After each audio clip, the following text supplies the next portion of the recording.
Hello दोस्तों, स्वागत है आपका हमारे चैनल द पूजा शो में। तो दोस्तों, तू ही रे दिल में के आज का एपिसोड कोई आम एपिसोड नहीं था। आज के एपिसोड ने हम सभी दर्शकों की आंखों में आंसू ला दिए। एक तरफ स्वाति की शादी की खुशियां, तो दूसरी तरफ संजू और वृंदा का वो दर्द भरा आमना सामना जिसका हम सब बेसब्री से इंतजार कर रहे थे। आज के एपिसोड में संजू और वृंदा के बीच जो भी हुआ, उसने कहानी को एक ऐसे मोड़ पर लाकर खड़ा कर दिया जहां से वापसी नामुमकिन है। और हाँ, एपिसोड के अंत में उस रहस्यमय बूढ़ी माँ की भविष्यवाणी सच में रोंगटे खड़े कर देने वाली थी। तो चलिए बिना किसी देरी के डिटेल में बात करते हैं कि आज के एपिसोड में क्या क्या हुआ। एपिसोड की शुरुआत होती है एक बहुत ही शानदार ज्वेलरी शॉप से। स्वाति अपनी माँ माधवी और अपनी बेस्ट फ्रेंड यानी हमारी अम्मू के साथ ज्वेलरी खरीदने पहुंच जाती है। वृंदा तो इतनी बड़ी दुकान देखकर ही हैरान रह जाती है। और तभी वहां एंट्री होती है संजू के परिवार वालों की। स्वाति खुशी खुशी अपनी दादी, सास और दोनों बुआ के पैर छूती है।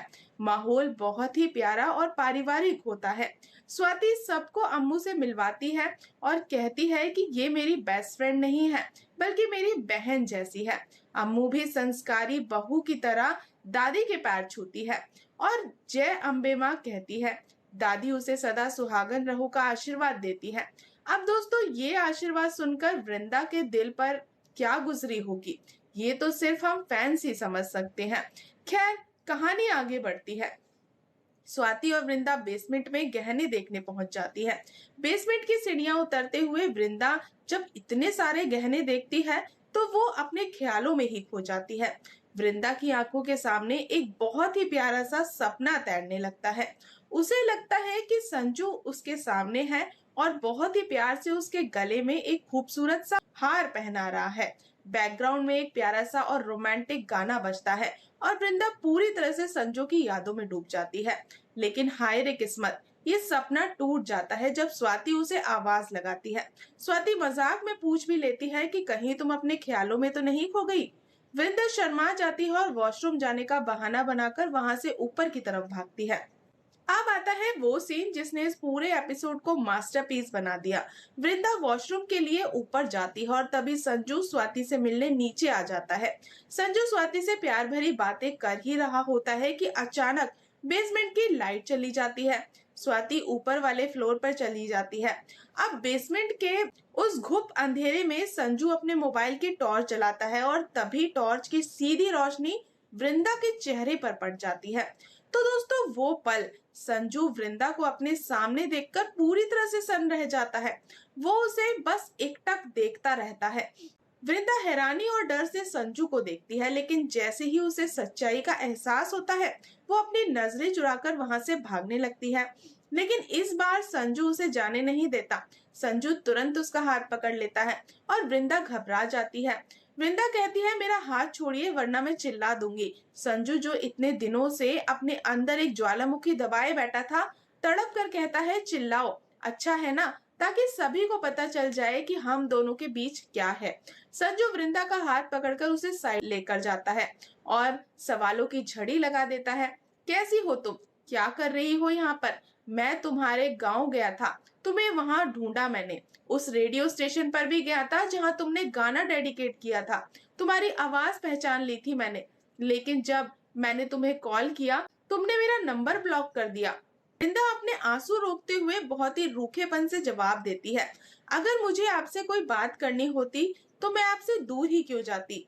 मैं चली गई हूँ, इसका मतलब हमारे बीच सब कुछ खत्म हो चुका है। और ये सुनकर संजू का दर्द झलक पड़ता है। वो भरे हुए गले से कहता है, ऐसे कैसे खत्म हो गया? तुम तो ऐसे कह रही हो जैसे हमारे बीच कुछ हुआ ही नहीं। तुम्हें पता है मेरे साथ क्या हो रहा है? मैं घुट घुट कर जी रहा हूँ वृंदा। एक ऐसे राज के साथ जिंदा हूँ जो मेरे परिवार वाले जानते ही नहीं। वो भी नहीं जानते जिससे मैं प्यार करता हूँ। किस मुंह से बताऊं उसे? वृंदा ताना मारती है, शर्मिंदा है आप। संजू तड़प कर कहता है, शर्मिंदा नहीं हूँ, मदद की थी तुम्हारी दिल से। हर पल सोचता हूँ कि तुम कहाँ होगी, किसके साथ होगी, क्या कर रही होगी।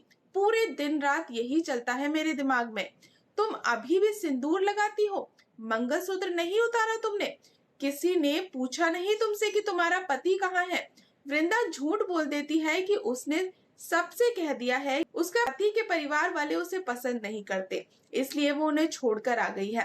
और इसके बाद संजू एक बहुत ही बड़ा फैसला लेता है। वो कहता है तुम भी झूठ बोल रही हो, मैं भी। चलो अभी के अभी सबको सच बता देते हैं कि किस हालत में गांव में हमारी शादी हुई थी। अब और मुझसे नहीं झेला जाता। लेकिन वृंदा वहीं पर रोक देती है। उसकी आंखों से आंसुओं की धारा बह निकलती है और वो एक ऐसा डायलॉग बोलती है जिसे सुनकर हर फैन रो पड़ेगा। वृंदा कहती है ताकि आपकी जिंदगी में आने वाली खुशियां खत्म हो जाएं। देखिए, जो आपने मेरे लिए किया वो कोई और बिल्कुल नहीं करता। मैं आगे बढ़ चुकी हूँ। बेहतर होगा आप भी आगे बढ़ जाएं। मैं आपका बीता हुआ कल हूँ।